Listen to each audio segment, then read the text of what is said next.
এপিসোডের শুরুতে আমরা দেখি মিস্টার কুডোর মা আরাতাকে বলছে, তুমি কে, আর কিছু না বলে আমাদের বাড়িতে কেন প্রবেশ করেছো?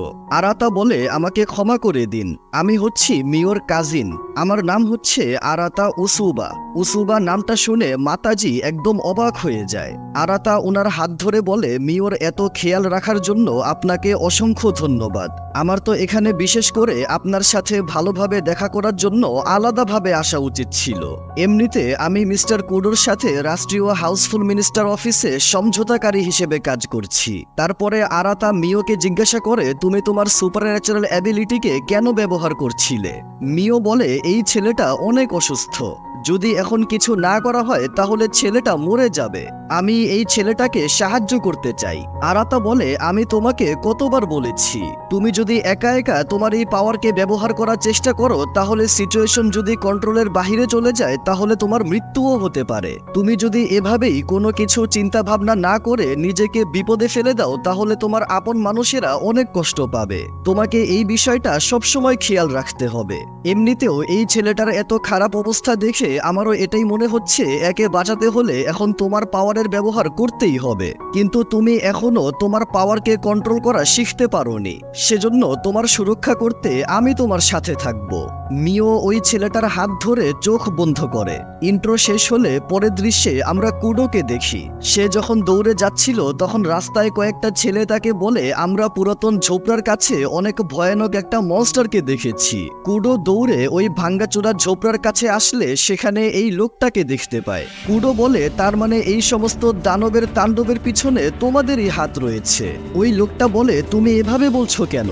আমরা তো শুধু দুর্বল মানুষদেরকে শক্তিশালী করছি, আমরা তো শুধু ওই সমস্ত আতঙ্ককে প্রকাশ্যে আনার চেষ্টা করছি যেগুলোকে তোমরা সুপার ন্যাচারাল পাওয়ারওয়ালা মানুষেরা একটা ব্লেসিং এর কথা বলে পৃথিবীবাসীর কাছ থেকে লুকিয়ে রেখেছো।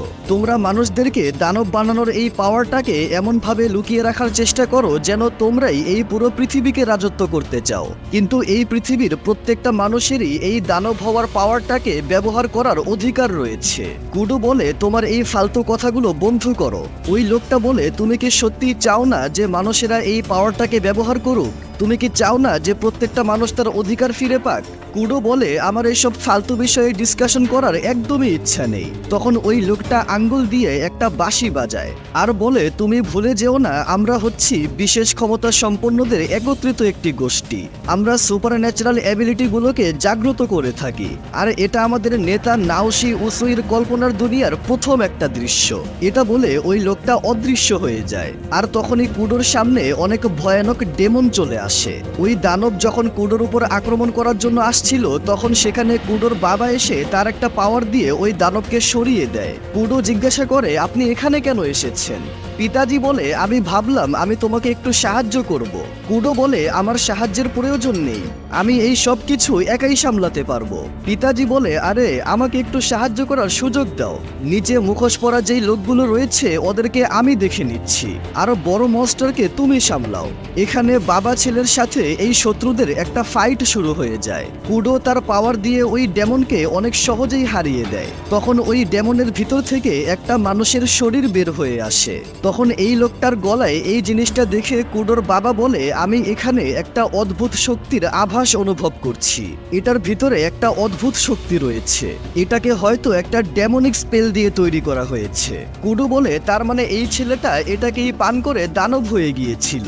অন্যদিকে আমরা মিওকে একটা অন্ধকার জায়গায় দেখতে পাই। মিও সামনে ওই ছেলেটাকে দেখতে পায়। মিও তার কাছে গিয়ে বলে, তুমি চিন্তা করো না, তুমি একদম সুস্থ হয়ে যাবে।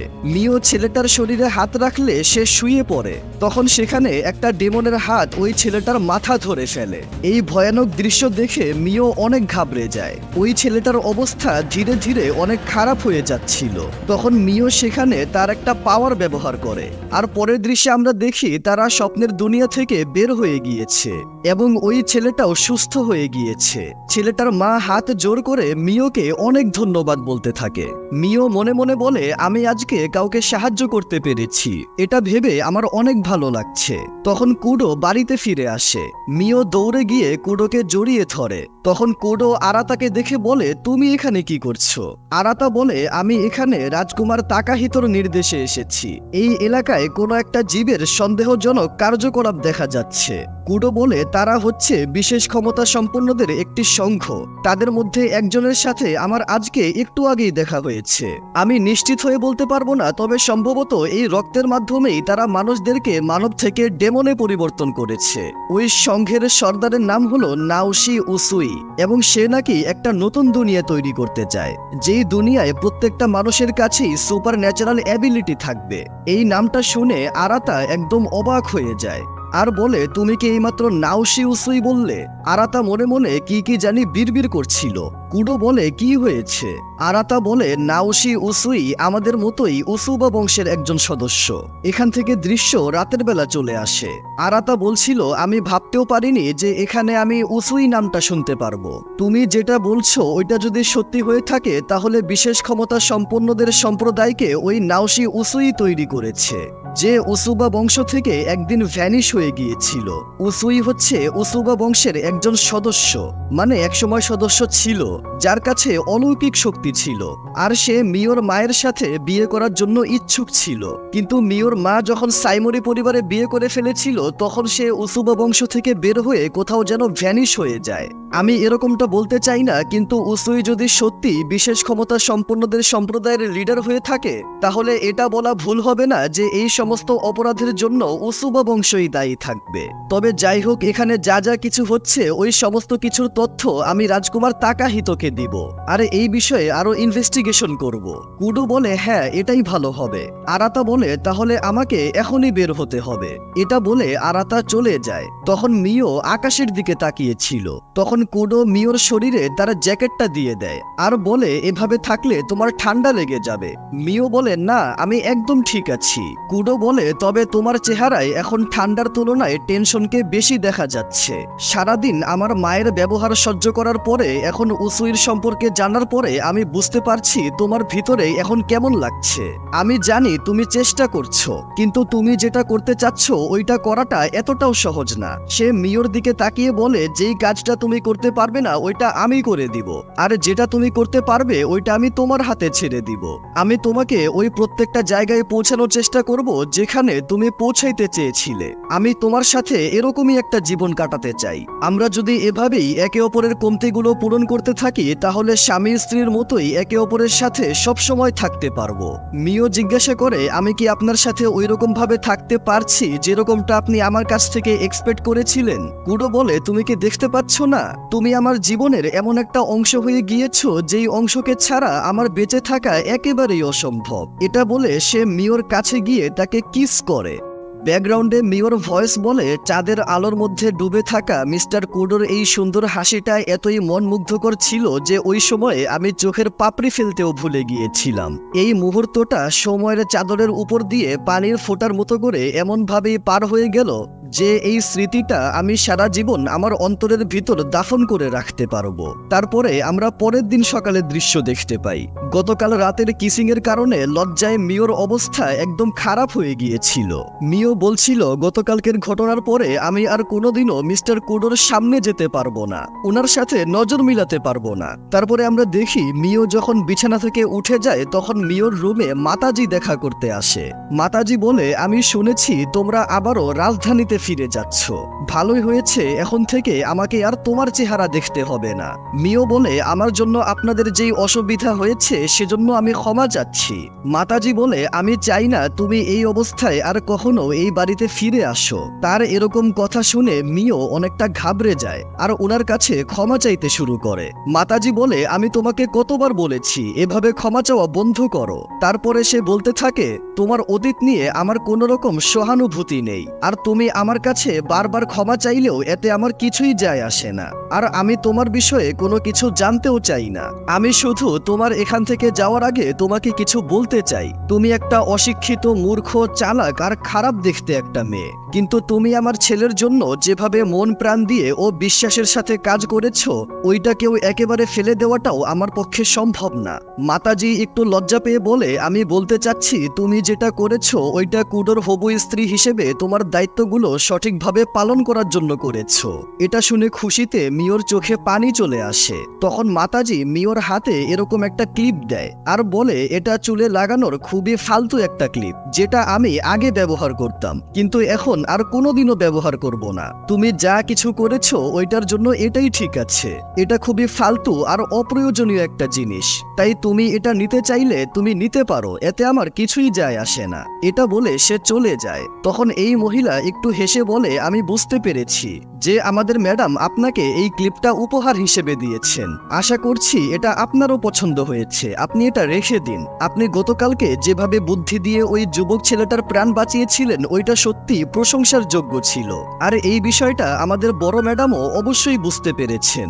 এটা বলে ওই কাজের মহিলা চলে যায় এবং এই উপহারটা মিওর অনেক পছন্দ হয়। তারপরে আমরা দেখি কুডো যখন ফিরে যাওয়ার জন্য তার রুম থেকে বের হয় তখন তার মা তাকে বলে, পরবর্তীতে তোমরা যখন এখানে আসবে তখন মিওর ব্যবহারে যেন অনেক বড় একটা পরিবর্তন দেখা যায়। ওই মেয়েটা আমাদের বংশের ভবিষ্যতের একজন সদস্য হতে চলেছে, তাই তার ভিতরে ওই রকম ইউনিক কিছু ভাব প্রকাশ পাওয়া উচিত। এটা শুনে কুডো একটু অবাক হয় আর বলে, জি অবশ্যই। তারপরে তারা সেখানে সবাইকে বিদায় জানিয়ে রাজধানীর উদ্দেশ্যে রওনা হয়। আর উপর থেকে মাতাজিও এই দৃশ্য দেখে একটু মুচকি হাসে।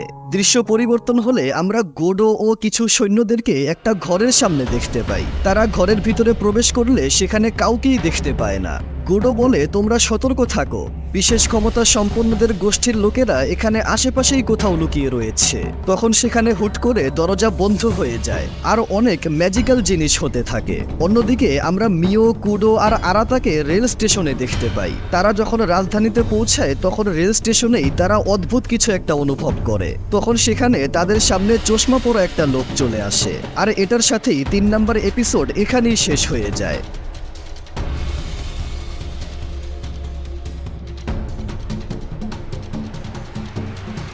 4 নম্বর এপিসোডের শুরুতে আমরা একজন ব্যক্তিকে দেখতে পাই। সে বলে, কুডো বংশের প্রধান আর উসুবা বংশের উত্তরাধিকারী এবং আমার প্রিয় মেয়ের সাথে দেখা করে আমার অনেক ভালো লাগলো। এটা শুনতে অনেকটা নাটকের মতো লাগছে তাই না? এটা বলে সে হাসতে থাকে। কুডো বলে, তার মানে তোমার নামই হচ্ছে নাওশি উসুই। লোকটা বলে, হ্যাঁ। এটা বলে সে আবারও হাসতে থাকে। তখন কুডো মিওকে তার কাছে থাকতে বলে তার পাওয়ার অ্যাক্টিভেট করে। ওই লোকটা বলে, তুমি এত রাগ করছো কেন? আমি তো এখানে শুধু তোমার সাথে দেখা করতে এসেছিলাম। তখন আরাতা বন্দুক বের করে বলে, তুমি এখান থেকে কোনোভাবেই পালাতে পারবে না। তখন উসুই হঠাৎ করে অদৃশ্য হয়ে যায়। তারা দুইজন আশেপাশে তাকে খুঁজে পাচ্ছিল না। তখনই ওই লোকটা মিওর পিছনে চলে আসে আর বলে, আমি তোমার জন্য হলেও আবারও অবশ্যই ফিরে আসব। তখন কুডো মিওকে তার কাছে টেনে নিয়ে নাওশি উসুইর উপর আক্রমণ করে, কিন্তু তখনই উসুই সেখান থেকে অদৃশ্য হয়ে যায়। এর পরের দৃশ্যে আমরা সেনাবাহিনীর একটা বৈঠক দেখতে পাই। গতকাল দুপুর 12টায় গোডোর নেতৃত্বে তাদের দল একটা শত্রুদের ঘাট খুঁজে বের করে এবং সেখানে আক্রমণ করে, কিন্তু তারা শত্রুদের ফাঁদে পা দিয়ে আহত হয়ে যায়। আর এই আহত হওয়ার কারণে গোডোর সুস্থ হতে আরও 2 মাসের মতো সময় লেগে যাবে। কুডো বলে, এই ক্ষতি সারিয়ে তোলার জন্য পুরনো রাজধানীর 2য় পল্টন থেকে একজন কর্মী এসেছেন। ওনার নাম হচ্ছে জিনোচি। সম্ভবত আপনারা একে চিনবেন কারণ সে এর আগেও এখানে কাজ করেছে। সে আমাদের এখানকার নিয়ম কানুন সম্পর্কে সবকিছু ভালোভাবেই জানে। তখন জিনোচি বলে, আমি গোডোর পরিবর্তে তার জায়গায় সততার সাথে কাজ করব। আপনাদেরকে আমার ব্যাপারে অভিযোগ করার কোনো সুযোগ দিব না। তখন কুডো ওই লোককে জিজ্ঞাসা করে, আমি যেই ব্যাপারে ইনভেস্টিগেশন করতে গিয়েছিলাম সেই বিষয়ে কি তোমরা কিছু জানতে পেরেছো? ওই লোকটা বলে, হ্যাঁ, আপনার যার সাথে লড়াই হয়েছে তার বিষয়ে আমরা সবকিছুই জানতে পেরেছি। তখন কুডো ওই রিপোর্ট দেখে বলে, এই ব্যক্তি হোজো পরিবার থেকে এসেছে, যারা রাজ পরিবারের একটি সংস্থা পরিচালনা করে। কিন্তু এই লোকটা সেখান থেকে পালিয়ে যায় এবং সর্বশক্তিশালী সম্প্রদায়ের সাথে যোগদান করে। এটা কিভাবে সম্ভব? এরপর সেনাবাহিনীর একজন কর্মী বলে, রাজ পরিবারের সংস্থাকে এই ব্যাপারে প্রশ্ন করা হলে তারা বলে যে তাদের কাজকর্মে কোনো রকম কমতি হয়নি, যদিও তারা হোজোর বিষয়ে কিছুই জানে না, আর এমনিতেও হোজোর উপর কারোর সন্দেহও নেই। কুডো বলে, ওইসব কিছু যাই হোক, এই হোজোর সাথে উসুইর কোনো একটা সম্পর্ক অবশ্যই রয়েছে। পরের দৃশ্যে আমরা আরাতা আর মিওকে হেডকোয়ার্টারের সামনে দেখতে পাই। মিও বলে আজকে আমি জীবনে প্রথমবার এই বিল্ডিং এর ভিতরে প্রবেশ করছি। আরাতা আর মিও ভিতরে প্রবেশ করলে জেনারেল ওকাইতো বলে আমাদের মিটিংয়ে আমাদেরকে সাহায্য করার জন্য উসুবা বংশের সুপারন্যাচারাল অ্যাবিলিটির অধিকারীরা আমাদেরকে সাহায্য করবে। কুডো আরাতাকে জিজ্ঞাসা করে তুমি নাওশি উসুইর বিষয়ে কি জানো? আরাতা বলে পুরো উসুবা বংশে ওর শক্তির মতো এক্সট্রা অর্ডিনারি শক্তি আর কারোর কাছেই নেই।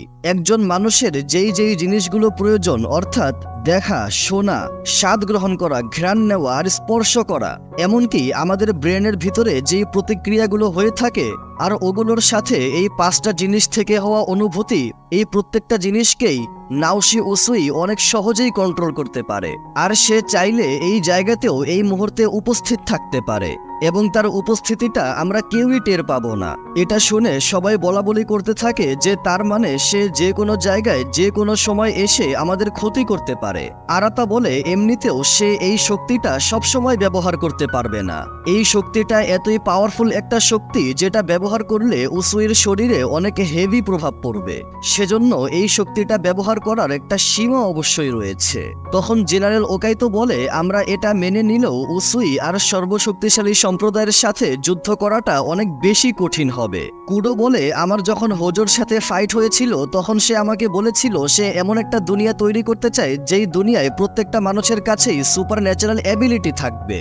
তখন জেনারেল ওকাইতো বলে একজন সাধারণ মানুষের শরীরে একটা বিচিত্র জিনিসকে প্রবেশ করিয়ে জাদুর মাধ্যমে ওই সাধারণ মানুষকে অসাধারণ করে তোলা। আমি কখনো ভাবতেও পারিনি যে এরকমটাও হতে পারে। কুডো বলে আর তাদের এই পরিকল্পনাটাকে সফল করার জন্য উসুই হয়তো মিওকে তার সাথে নিতে চায়, যিনি এখন আমাদের সাথে এখানে উপস্থিত রয়েছেন।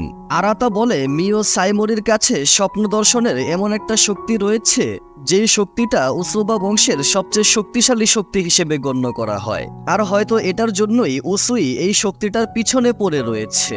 কুডো বলে আর এজন্যই মিওর সুরক্ষার জন্য আমি আগামীকাল থেকে মিওকে এখানে আমাদের অফিসে আসতে বলেছি, আর এতে মিও রাজিও হয়েছে। তখন কুডো জিনুচিকে বলে তুমি মিওর বডিগার্ড হয়ে তার সুরক্ষা করার দায়িত্ব নিবে। তারপরে আমরা মিওর সাথে জিনুচিকে পরিচয় হতে দেখতে পাই। কুডো বলে কোনো বিপদ আসলে মিওর সুরক্ষা তোমাকেই করতে হবে। জিনুচি বলে জি স্যার, আমি আমার পুরো জীবন লাগিয়ে দেব। তারপরে জিনুচি মিওকে পুরো অফিস ঘুরে ঘুরে দেখাতে থাকে। আর কিছুক্ষণ পর সে মিওকে বলে আমার আর তোমার মধ্যে অনেক কিছুই একই রকম। তোমারও বিয়ে হয়নি আর আমারও বিয়ে হয়নি। তোমারও 20 বছর বয়স আর আমারও 20 বছর বয়স। তোমার কাছেও ম্যাজিক্যাল পাওয়ার আছে আর আমার কাছেও ম্যাজিক্যাল পাওয়ার আছে। তো আমি আসলে বলতে চাচ্ছি তুমি কি আমার বন্ধু হবে? এটা শুনে মিও অবাক হয়ে যায়। জিনুচি একটু লজ্জা পেয়ে বলে এমনিতেও আমরা বেশিরভাগ সময় এখানে একসাথেই থাকবো, তাই অচেনা না হয়ে আমাদের বন্ধু হয়ে থাকা উচিত। তাছাড়া আরো একটা কারণ হলো আমার তেমন ভালো কোনো বন্ধু নেই। তুমি মনে করতে পারো তুমি আমাকে একটা দয়া করছো। এটা বলে সে এভাবে হাত সামনে বাড়ায়। মিও তার সাথে হাত মিলিয়ে তার বন্ধুত্ব গ্রহণ করে। তারপরে তারা বের হয়ে জিনুচি বলে আমার পুরো নাম হচ্ছে কাউরুকো জিনুচি, তবে তুমি আমাকে কাউরুকো বলে ডাকতে পারো। জিনুচি নামটা অনেক কঠিন শোনা যায়। তারপরে জিনুচি তাকে বাহিরে অনেক কিছু দেখিয়ে তাদের এই হেডকোয়ার্টারের রান্নাঘরে নিয়ে আসে। তখন রান্নাঘরের এত খারাপ অবস্থা দেখে সে সাথে সাথেই দরজা বন্ধ করে দেয় আর বলে এখানে যেহেতু সব ছেলেরা থাকে সেজন্যই এই জায়গাটার এত খারাপ অবস্থা। সম্ভবত এই জায়গাটা বিগত কয়েক বছর ধরেই এরকমই পড়ে রয়েছে। আমি এখানে আসার পর থেকে এই জায়গাটাকে এরকমই দেখেছি। তারপরে জিনুচি মিওকে অন্য একটা জায়গায় নিয়ে আসে আর বলে এখানে আমাদের খাবার ও প্রয়োজনীয় সরঞ্জামের ব্যবস্থা রয়েছে। এখানকার খাবার অনেক সুস্বাদু হয়ে থাকে। তখন মিও মনে মনে ভাবে তার মানে মিস্টার কুডোর কি আমার হাতের খাবারের চেয়ে এখানকার খাবার বেশি পছন্দ হয়। মিও কাউরুকোকে জিজ্ঞাসা করে এখানে কি তোমাকে ছাড়া আর কোনো ফিমেল অফিসার রয়েছে? কাউরুকো বলে না, সাধারণত মেয়েদেরকে মিলিটারিতে জয়েন করা হয় না। আমাকে শুধু আমার সুপার ন্যাচারাল অ্যাবিলিটির জন্য সিলেক্ট করা হয়েছে। এটা শুনে মিও অনেক ইমপ্রেস হয়ে যায়। তারপরে সে মিওকে এই জায়গায় নিয়ে আসে আর বলে এই জায়গাটার নাম হচ্ছে ডোজো। এই জায়গাটা আমার অনেক পছন্দ, সেজন্য আমি তোমাকে এখানে একদম লাস্টে নিয়ে এসেছি, কারণ আমার ফ্যামিলিও এরকম একটা ডোজো পরিচালনা করে।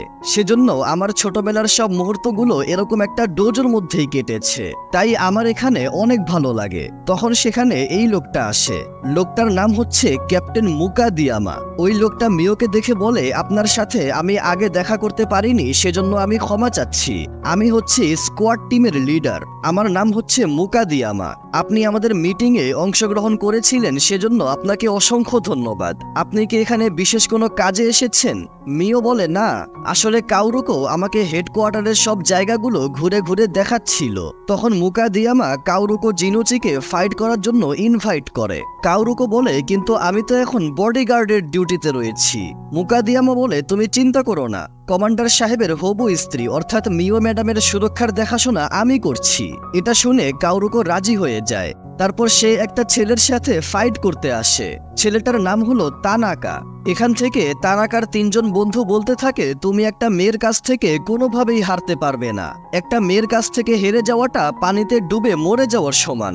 মুকাদিয়ামা মিওকে জিজ্ঞাসা করে, আপনার কি মনে হয় এই দুজনের মধ্যে কে জিততে পারে? তখন আমরা তাদের দুজনের ফাইট দেখতে পাই। কাউরুকোর স্কিল দেখে মিও বলে, আমার মনে হয় কাউরুকোই জিততে পারে। মুকাদিয়ামা বলে, এটা হতে পারে, কারণ কাউরুকোর স্কিলের লেভেল অনেক উপরে এবং তার সুপারন্যাচারাল অ্যাবিলিটিও অনেক অসাধারণ। যদি সে একজন মেয়ে না হতো তাহলে অনেক উঁচু পদে থাকতো। এটা খুবই আফসোসের একটা বিষয়। মিলিটারিতে যোগ দেওয়ার জন্য শারীরিক শক্তিটা অনেক গুরুত্বপূর্ণ একটা বিষয়।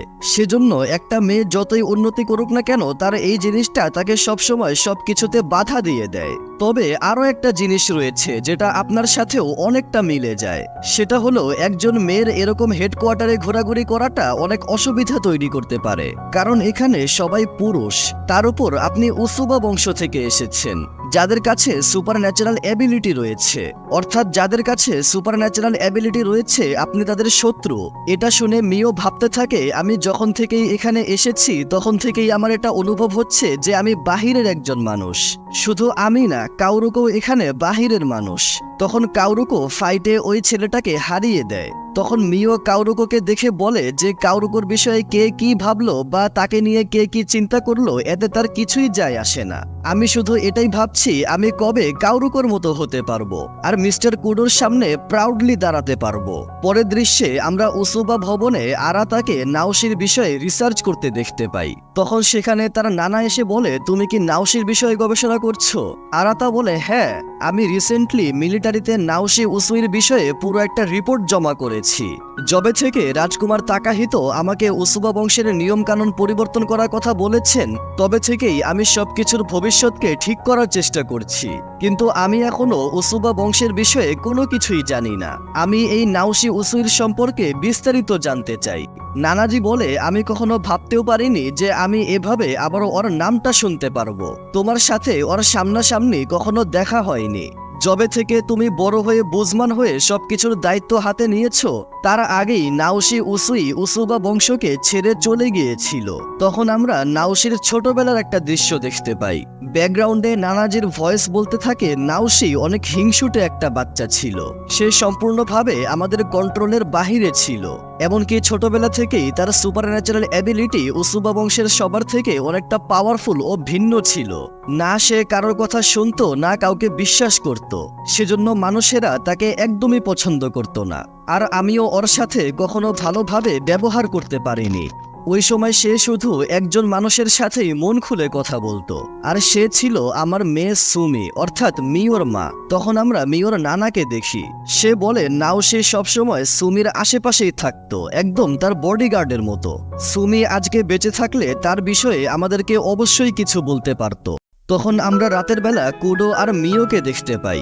মিও আজকে কোথায় কোথায় কি কি দেখলো ওই বিষয়ে কুডোকে বলছিল। মিও জিজ্ঞাসা করে, আমি শুনেছি হেডকোয়ার্টারের খাবার অনেক সুস্বাদু হয়ে থাকে, তো এখন থেকে কি আমি আপনার জন্য দিনের বেলা খাবার রান্না করা বন্ধ করে দিব? কুডো বলে, তুমি এরকমটা কেন বলছো? মিও বলে, আমি শুনেছি ওইখানকার খাবার অনেক সুস্বাদু হয় আর ওইখানে খাবার পরিমাণেও বেশি দিয়ে থাকে, তো এটার জন্য আপনার হয়তো আমার হাতের রান্না করা খাবারের চেয়ে ওই খাবারটা বেশি পছন্দ হবে। কুডো বলে, এটা কোনোভাবেই সম্ভব না। আমার তোমার হাতের রান্না করা খাবার অনেক পছন্দ।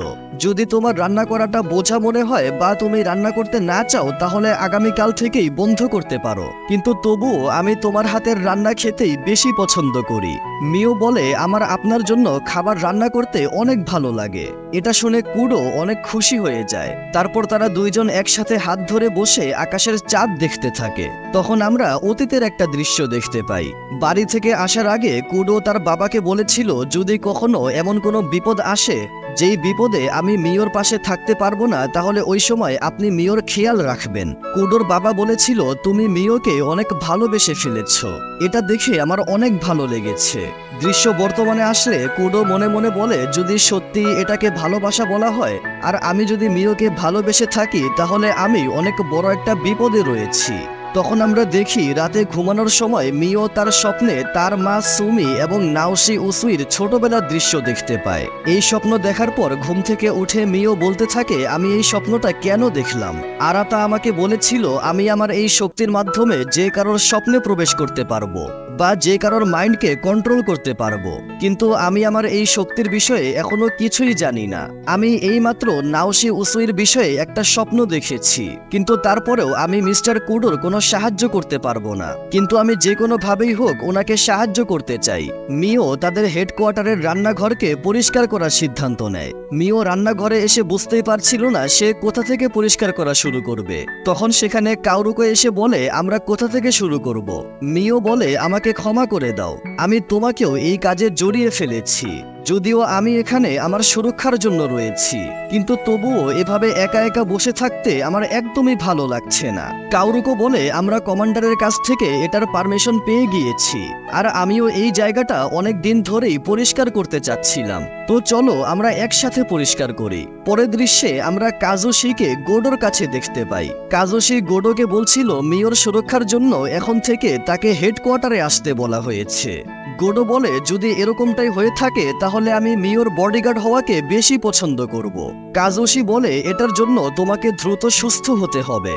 গোডো বলে আমি জানি এরকম আঘাত পাওয়াটা আমার বোকামি ছিল, কিন্তু এখন আমি অনেক দ্রুত এই হাসপাতাল থেকে বের হয়ে যাব আর মিওর বডিগার্ড হয়ে যাব। কাজোশি বলে এখন তোমার ওখানে আর কোনো প্রয়োজন নেই, কারণ পুরাতন রাজধানীর একজন মহিলা অফিসার এখন মিওর বডিগার্ডের দায়িত্ব পালন করছে। আমি যেটুকু জানি তার নাম হলো কাউরুকো জিনোচি। তখন গোডো জিনোচি নামটা শুনে অনেক অবাক হয়ে যায়, আর এটার সাথেই 4 নম্বর এপিসোড এখানেই শেষ হয়ে যায়।